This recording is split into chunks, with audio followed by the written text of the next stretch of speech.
Hello friends, I am Dr. Sandeep Kedkar of Department of English and Research Center, Arts, Commerce and Science College, Sonai. Today we are going to discuss figures of speech and stylistic analysis. Figures of speech are expressions with the departure from the standard usage of language in order to achieve some special meaning. It is a kind of a deviation from the standard usage of language. Eastern theories or Western theories, they have always appreciated the use of figures of speech in language, especially in literary usage, in poetry, in drama, and in fiction. Eastern theories, especially Indian Sanskrit theory, believes that figures of speech achieve Vyangyartha, that is suggestion, through Vakrokti, that is peculiar expression. Vakrokti is the striking manner of putting together charming words. Western theories in the first century, Roman poets and philosophers were believed to have perfected the craft of rhetorics. Rhetorics is a study of figures of speech. It is study of persuasion. There are 97 Greek or Latin figures of speech were explored by the Roman philosophers. These figures of speech are major foregrounding devices. They are foregrounding devices in the sense that they bring the important meaning of the expression to the foreground. It is an aesthetically purposeful distortion of language. They rely heavily on deviance, and it is an aid to memory. The most important figure of speech is simile. Simile is an indirect conventional comparison between objects of different kind to add clarity to language, and usually it is introduced by words such as like, as, or so. So you can see that they are conventional. In the sense, conventionally we compare rose and love. Now you will find that the concept of love and the concept of rose, they are totally of different kinds. You cannot make a comparison between the kinds of the same kinds. For an example, there cannot be a comparison between a tree and a tree, because it would be only a comparison. My love is like a red, red rose. This is a poem written by Robert Burns, where we have the example of simile. Second, metaphor. Metaphor is a direct conventional comparison between objects of different kind to add clarity to language, and it is not introduced by words such as like, as, or so. The difference between simile and metaphor, as you notice, it is between the directness and indirectness. In metaphor, there is a direct comparison. That is, one object is directly associated with the other object. The best example is camel is the sheep of desert. Here you can notice that there is a comparison between camel and sheep, desert and ocean.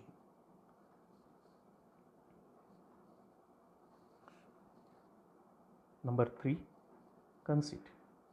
Conceit is a direct or indirect unconventional comparison between not only objects of different kind, but between heterogeneous objects. So they should not be only of different kind but heterogeneous objects, in the sense they should not be conventional. As you notice that rose and love are the conventional objects, and having been repeated for the ages together, you will notice that in conceit the comparison is made between two far-fetched objects. For an example, in Andrew Marvell's poem, "But ours so truly parallel, through infight can never meet." So in these lines, you can notice that the lover and the beloved, they are compared with two parallel lines. So it is unconventional comparison. Number 4, metonymy. An object is designed or substituted with by something which is generally associated with it. For an example, as we know that the crown is very closely associated with the king. So instead of saying the king is not here, we can say the crown is not here. The best example is the pen is mightier than the sword. Here the pen refers the journalist and the sword refers the soldier. Number 5, synecdoche. There is a close organic connection between the thing named and the thing for which it stands.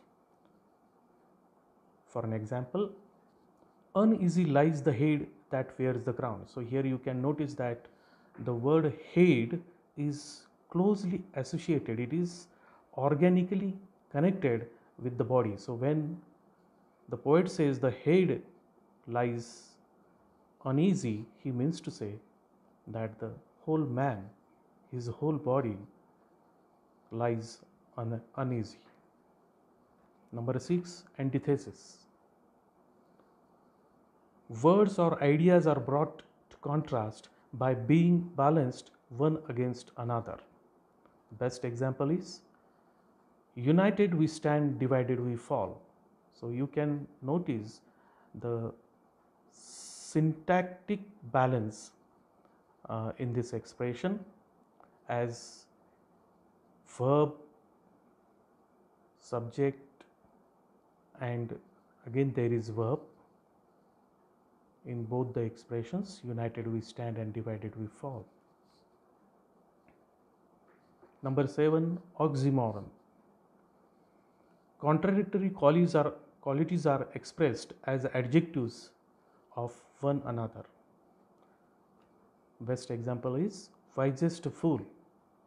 So as we find that wise is antonym of fool, whereas in this expression it has been used as adjective of the noun fool. Number 8, paradox. A statement on surface level seems logically contradictory or absurd, but it makes sense. Best example is the child is father of the man. It is a line that occurs in the poem My Heart Leaps Up by William Wordsworth. In this statement, you can notice that two opposing ideas, father and child, they have been used, but the interesting thing is there is a contradiction. One can say that how is it possible biologically for a child to become the father of his father? But having read it, we get the sense. We come to know here the father means the sane person, the wisest person who can advise his child to do good. So if a child does the same function, he becomes the father of his father. Number 9, epigram is a brief saying which conveys much meaning and truth of life. The best example is the style is the man. You will find that it is a very small statement, but if we go on thinking, we may write an essay on it. So a small statement containing a lot of meaning, truth of life, is an epigram. Number 10, pun is playing on words. That is, one word is used in two different senses. The best example is worth living depends on the liver. So in this line, the pun is on the word liver. Liver, in the first sense, the person who lives, and in the second sense, the liver is a body part on which the living of someone's depends. Number 11, irony. The real meaning is exactly the opposite of that which is literally conveyed. That is, the intention is different one and someone uses some different words. The best example is Brutus is an honorable man, whereas we know that he is not an honorable man, but the speaker says that he is an honorable man, but the meaning that comes out is that he is not honorable. So these are the important 11 figures of speech which are used in poetry, drama, and fiction. In stylistic analysis, they play a very important role. Stylistics is a branch of linguistics in which we make a scientific study of exploring the meaning of words, expressions, and sentences by providing substantial linguistic proof.